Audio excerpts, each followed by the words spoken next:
What's up, guys? Welcome back to Feast or Famine with the Youngs. We're back. We're the Youngs. Back. We're still the Youngs. We still don't know what we're doing. And I am still congested, so another week of Veronica's really annoying voice, and again, I apologize.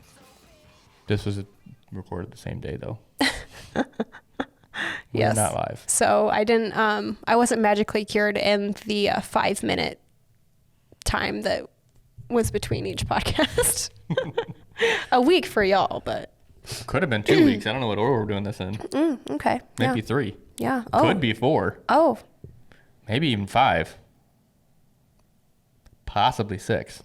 Could be. Maybe this, though. Maybe 7. Yeah, I could see that being a possibility. Maybe crazy, but maybe like 10. Yeah, we can make that work. It's from The Office. In case you're not an Office fan, then check out this podcast. But no, I'm just kidding. Wow, we are doing a lot of kicking people out of this podcast.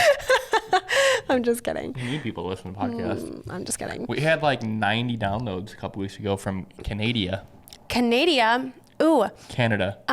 I really want to go to Banff. That is like on my bucket list. Is Banff. Ray Holt says don't vacation in Banff. Yeah. Well, I don't care. I want to go to Banff. Like, from what I've seen, the photos, oh my God, it's just like one of the most beautiful places on earth. I assume. I'm speculating here. You want to climb Mount Everest? Hell no. Not everybody dies when they go up there. Oh my God. No.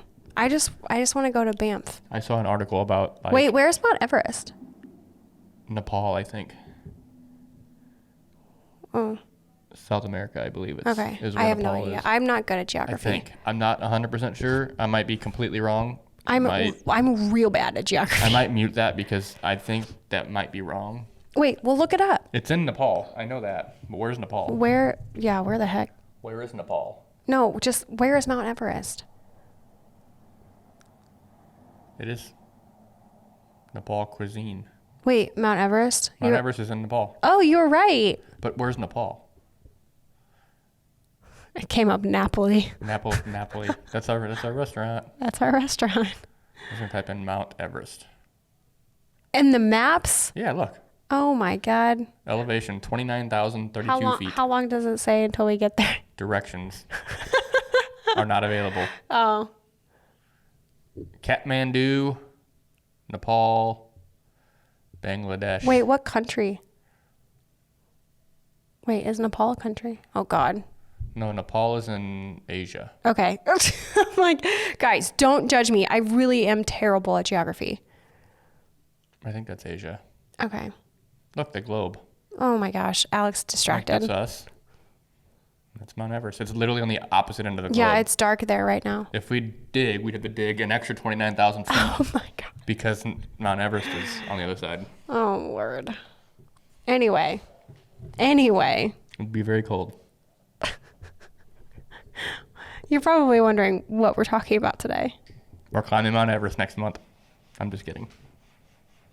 Oh my God. That scared the crap out of me. Oh no. So they're working in the shop next door. Oh my gosh. It sounded like someone was about to come through the wall. It's possible. I think they're sanding drywall. Well, if you hear what sounds like scraping on the wall, it's not a ghost. Because we have monsters. There's monsters on the other side of that wall. Okay, as it sits of this recording, we are in September. This recording will probably go out in October. Okay. So it should be October. So, not that long ago, I would say maybe like 3 months ago, there was a lot of conversation within the wedding community about not booking. And we're going to do a separate podcast about going into booking season, aka engagement season, like late October through December, or actually through January. It's more like mid-November through January. Yeah. When all the holidays and people pop the question and, all that good stuff. What question do they ask? Will you marry me? We're already married. Oh my God. Anyway, so we're going to do a separate podcast about that and like how to prepare for that. But several months ago, maybe 2-3 months ago, it was a big conversation. It was more than that. It was like the first 3 months of the year. Yeah, but I feel, personally for us, it didn't pick up until like May, which was only like a few months ago. But we got a ton. Yeah. In that short period of time. But anyway, the conversation was in the wedding community, like people were not booking. And like, what do you do? Like, what can be done? What is it, am I the problem? Like, you know what I mean? Like we were all like, oh my gosh, am I the problem? Or is it like, but then I think the conversation was during that moment, we were not necessarily the problem. It was just kind of the market it was at the time. Yeah. But the question stands, am I the problem? What do you do when that does happen? And it's just, let's say there isn't like an industry-wide booking drought. Mm-hmm.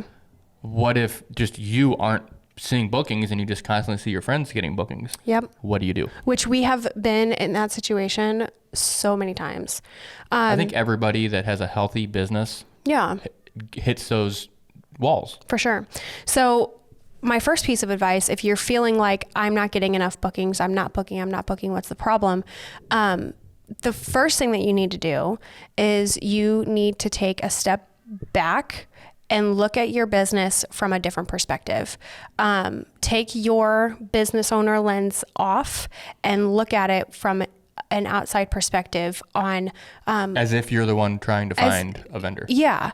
So the first thing that I would say is, and you know, there are so many things that go into this type of conversation or this type of thing that you have to do with your business inevitably over and over and over again. But just start asking yourself the questions. What does my pricing look like? Like, do I need to change my pricing? Like where is there a disconnect in the process from the time a client finds me, how they find me, how they inquire, when there's a meeting with you, all that, like you have to basically go through the process from beginning to end and figure out if there are any disconnects somewhere. Yeah. So the first way to start doing that, I would say, is to look at your website. Do a website overhaul or just do a website valuation. Yeah. Or I mean, have one of your, have a friend of yours look over your website from a different perspective. Have multiple people go through, make sure all your buttons work, just all the very like technical things, obviously like making sure that is all good. And then just getting opinions from other like wedding pros. What do you think of this section of my website? How do you feel about, the overall flow and, even what's the direction that, my website has you on as far as like the journey where it takes you and things like that. Like just figuring out what it looks like from an outside perspective when you're on the website. Yeah. And you could even go a step further and have a friend literally go through your process. Yeah. And make notes and see what they say as far as from their perspective, like what they think would be easier to navigate. What would they like to see change? Yeah. Where would they see flags at that like maybe I don't want to book them? Yeah, like maybe something's too busy on the homepage or you need more explanation. Maybe it's just you need to switch up your copy and refresh your copy a little bit on your website. Maybe the photos and videos on your website haven't been updated in a year. Yeah, so you need to like update that, show more of your recent work. And after you do that, I would say that needs to be like the first step is I would say that needs to be the first step is website evaluation and refresh, making sure that everything is up to par on your website. I think the next step you should do is also determine if you are in fact in a drought. And what I mean by that is take a look at every booking you've gotten in the last several years and what date they actually signed and paid the retainer. Yeah. And then put that next to what you are currently at for the following year and see if you are behind. Because, for example, last year and this year, I think, there were a couple points where we felt like we were behind. But we weren't until we went back and looked at, like, our graph. Right. We see the numbers. And, like, last year there were a couple points where we were behind in number of bookings, but we were ahead in number. Yeah. Like price point of those bookings. Right. Yeah. So like, make sure you're actually in a drought, because if you're not, then it's not as drastic and you can kind of like feel a sense of relief. In addition to that, take a look at where those bookings historically have come from in the last year or two. Yeah. And take a look at those areas. If they found you on Instagram, take a look at your Instagram. Have you been showing up? Have you not been posting regularly like you used to? Yeah. Has there been a change in how you approached that segment of how you get bookings versus what you used to do? Yeah.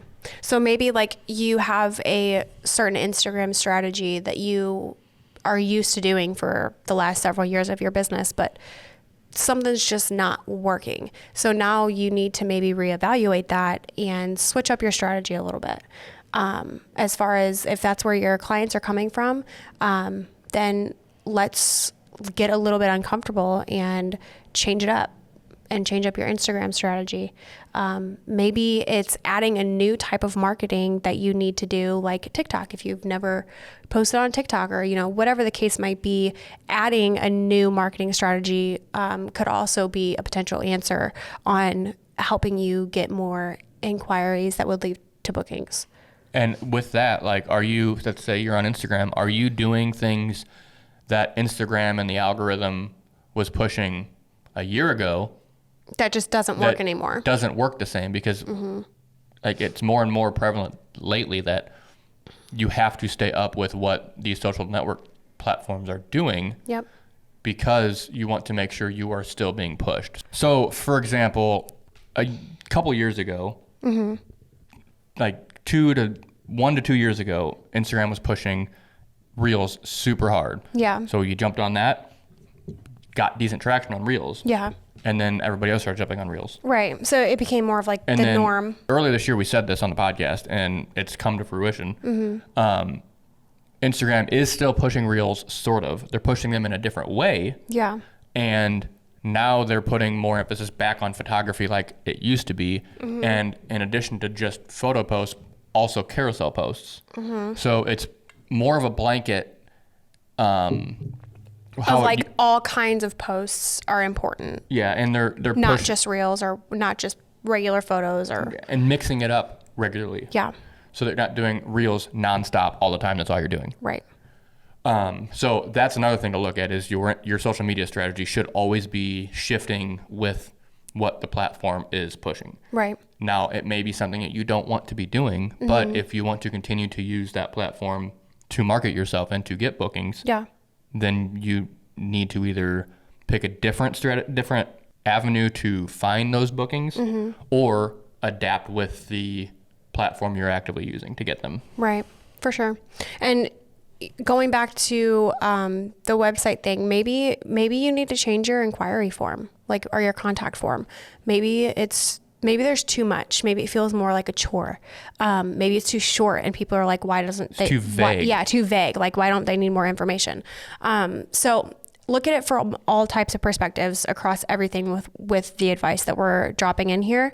Another thing that I would say is reevaluate your pricing, but look more specifically at maybe your package structure, and what is appealing and what's not appealing. One structure that you might have worked for you maybe for the last couple of years, but now it needs to be switched. It needs to be changed, and maybe it needs to be more simple. Is it overcomplicated? Because I do see a lot of, especially in the video world, people put on what their packages are, or their collections, or whatever they call them. They have things that are listed that really just are unnecessarily added, that are just more confusing than anything. And I feel like a lot of them to fluff it up. To fluff it up, yeah. But I feel like clients these days just want to know exactly what they're getting, period. They don't need all the fluff. Yeah. And then how much it's going to cost. Yeah. So that could be another thing, where the way you structure your collections. And maybe you need a pricing refresh. I think there's always, this is a whole different topic, but when it comes to pricing, there's an ebb and flow, I feel like, and you are more likely like constantly raising your prices, but at what rate is that happening? And maybe, I mean, we've been guilty of this. We've done pricing increases where we kind of increased too quickly.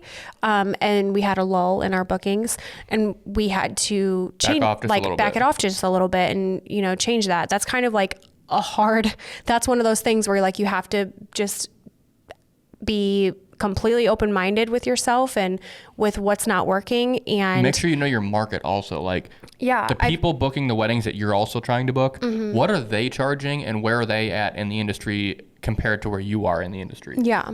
Are they at the same level as you and they're charging far less than you are?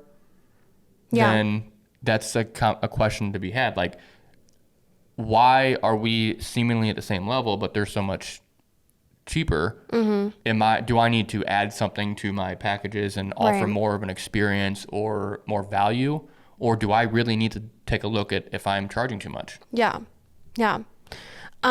So really just figuring out if you need to increase, maybe you need to decrease, you know, just look at the market as a whole. And you know, nobody likes to talk about like the competition thing, because we are all in the mindset of community over competition. And that is very much a phrase that I feel like is misused, I feel like. But there, just as a matter of a fact, is a healthy amount of competition. You can't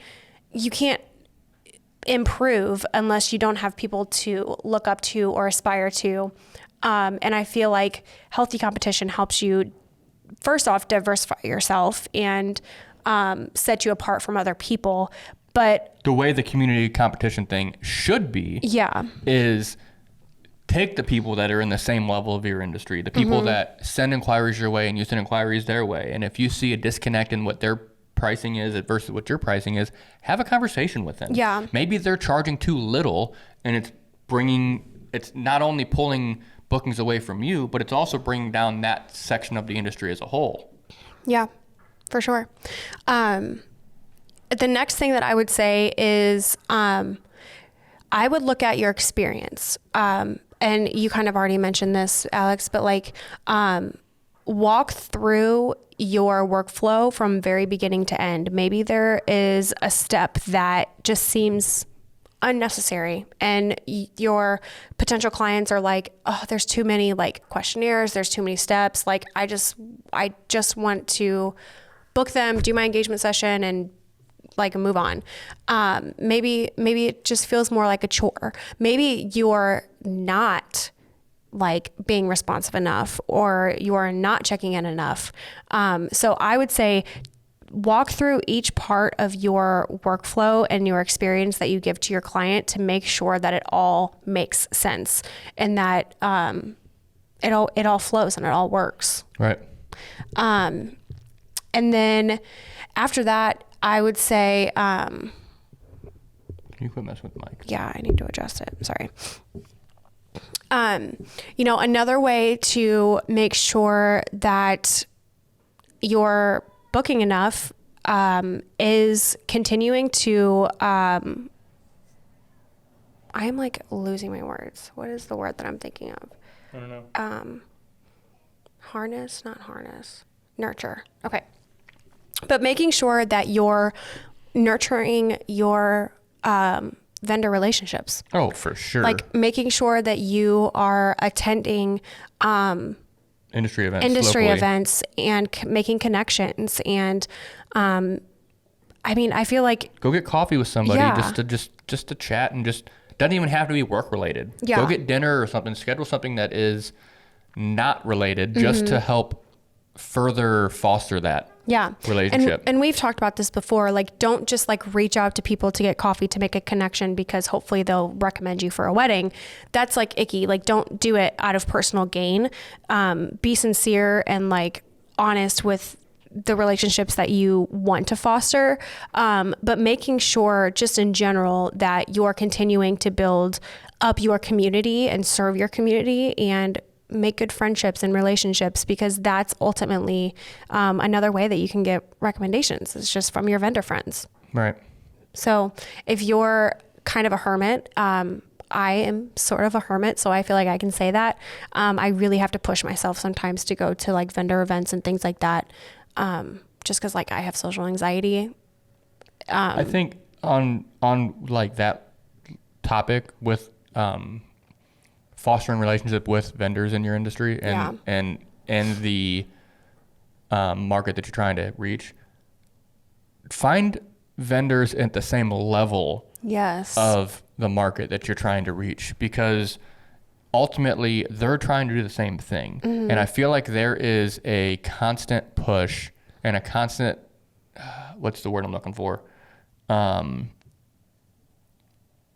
It's a desire, but it's rightfully so. But a lot of people in the industry are always trying to just reach those top tier people. Yeah. When they're only in year 3 of their business. And so maybe what you're saying is like maybe you're marketing to the wrong type of people. Yeah. And like, so understanding and knowing maybe your ideal client has shifted and you need to reevaluate who those people might be. Right. And like, if you're a photographer in their third year business and you're trying to get a wedding with, I don't know, what's a huge planner? Marcy Bloom. With Marcy Bloom. You're probably not going to get a wedding with Marcy Bloom. Right. You could connect with Marcy Bloom, become friends with Marcy Bloom. Yeah. But if you're only in your third year and you've never really ever even had any kind of experience in that world, you're not going to get weddings in that world. Yeah. And that's an extreme example. Right. But it is very real, even in your own specific local market. If you're relatively newer in the market, you're not going to get weddings from the veterans that have been doing it for 10 years. Yeah. Yeah. Until you prove yourself and you show yourself. So find the other people that are in that first 5-year world, because they're also looking for vendors that they can recommend at that same level. For sure. I think one of the things that kind of stand out to me is if someone's not getting enough bookings, like that's kind of like the whole idea here. Going back to the pricing and packaging, make sure that you are not having like a red flag with your pricing. Like if your work is absolutely spectacular, but your pricing is like pretty low. If your work and your experience are spectacular. Yeah, and your pricing is like low, like I feel like that could be like, what's the catch there? Like, yeah. And so people don't book because they feel like it's too good to be true, or there's something wrong with like, there's some type of catch. Like, and what's the catch here? There is a point in the wedding world, in the wedding market as a whole, where when you're at a certain level, the lower prices are more attractive to those clients. But once you hit more of a higher end level, the lower prices are less attractive because they think there's a catch, or there's something wrong here because this is not, I'm seeing this work, but the prices don't reflect that. Yeah. And so with this whole like part of this conversation, maybe that is a sign that you should be increasing your prices, and that's why you're not booking. So you need to really, all of these things that we're recommending really go together, like looking at your pricing, but then also maybe it's just like a season where the types of clients that you're booking are changing. Like they're becoming more of that like luxury style client. So your prices need to change and reflect that. Right. Or the other way around. Yeah. Or the other way around. Maybe you are not attracting those luxury style clients when you're trying to, and the clients you aren't the pricing, quite there yet. Right. For sure. Yeah. And, another tip that I would say is to do a portfolio review. I feel like not everyone takes constructive criticism very well. But in our line of work, it is so important to have your work evaluated by people, first and foremost, that are are educated enough to be able to actually give you constructive feedback. Yeah. Not just say this looks good or this looks bad, but actually tell you why it looks good or what you should change to make it better. Yeah. Maybe there's something in your portfolio that is lacking, that, when you're sending out full galleries for prospective clients to look through, that they're not seeing, that makes them ultimately not book you. Maybe there's just something that you're missing. Maybe there's not, maybe you need to change up your lighting for reception, or maybe like, it just depends. Like maybe your editing style has changed just enough that the clients you were booking aren't quite there anymore. So maybe if your best wedding that you're showing is the older style, re-edit those photos. Yeah, for sure. I mean, there's just so many things that you can look at to make sure that you're doing your due diligence to make sure that the bookings are coming in. And it's not the market's a problem, and you're kind of getting ahead of it. So I think the most important thing, and I think this is a good place to end on, is that this is not a one-size-fits-all solution. Every single business owner is going to have these types of things that they have to address. Yeah. And none of them are going to be the same answer. Yeah, for sure. So we're obviously touching on a lot of different topics here, a lot of different things you can look at. And there's some we're not touching on that we probably could. Yeah, I could probably think of a million things, but at the end of the day, you need to just go from the beginning of end of your process, look at all of your work, and just make sure everything's cohesive. Yep. And find disconnects and fix them. There's got to be figure out what your problem is. Yeah, I mean, and we have done this process so many times. Like, and you should be doing it on the regular basis. Yeah, like if you're not booking and the market as a whole is fine, and from like your other photographer friends or videographer friends that they are booking, you just have to figure out where the gaps are in your business that are not being filled. And sometimes that's hard to do. So that's why we say, and we recommend to get people that you admire, you look up to, and people who have a mutual respect can help you kind of go through all of the different areas of your business to make sure that they line up well and that you can get bookings. Right. And hire a mentor or coach if you need to. We do that. So reach out if you want to talk about it. But at the end of the day, if you do make changes that are relatively big changes, even down to changing pricing, always give it 60 to 90 days before you 100%. change I'm glad it you again, mentioned that. Yeah. Because it has to sit for a while. If you're changing it every month, every week, you're never going to really know what was the good, like what worked. What was the factor that actually was the change? Yeah. So you have to give it time. 90 days is usually a good time frame. Yeah. I mean, we've gone through this process and it's been like, okay, maybe we haven't gotten an inquiry in like 2 weeks, and I'll go and I always start with our website, and I'm like, oh, I haven't changed our like website header photo in like, I don't know, 4 months. We actually need to change some of our videos right now. Like we do. We're always doing that. And I change it, and then like later that day or later that week, I'll get an inquiry. Just really refreshing everything and making sure everything is up to date is super important. So, right. Yeah. This is like a short podcast, but I feel like I wanted to do this topic before we deep dive into how to prepare for wedding season. So engagement booking season. Yeah. Wedding season is right now. What did I say? Engagement or wedding season. Okay. Yeah. There are different seasons. Wedding season is when there's a lot of weddings happening. Engagement booking season is when there's a lot of people getting engaged. Yeah. And booking weddings. Yeah. This cold has my head like not fully tightened on. I'm losing it here. I'm losing my marbles. Well, with that said, go make comments on the YouTube video if you have any thoughts or tips that helped you. We're going to crank her neck down so it stays put. Oh my gosh. Sorry, I had to say Put my batteries back in. Yeah, we need to recharge her batteries or replace them. Okay. Because she's a robot. We talked about AI last week, but we didn't want to spill the beans. She's a robot. Oh, yeah. Yeah.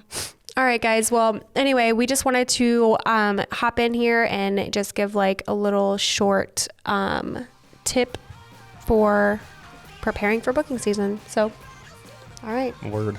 Yeah. Okay. I hope you guys enjoyed. I need to go blow my nose again. And we'll catch you on the next one. Peace.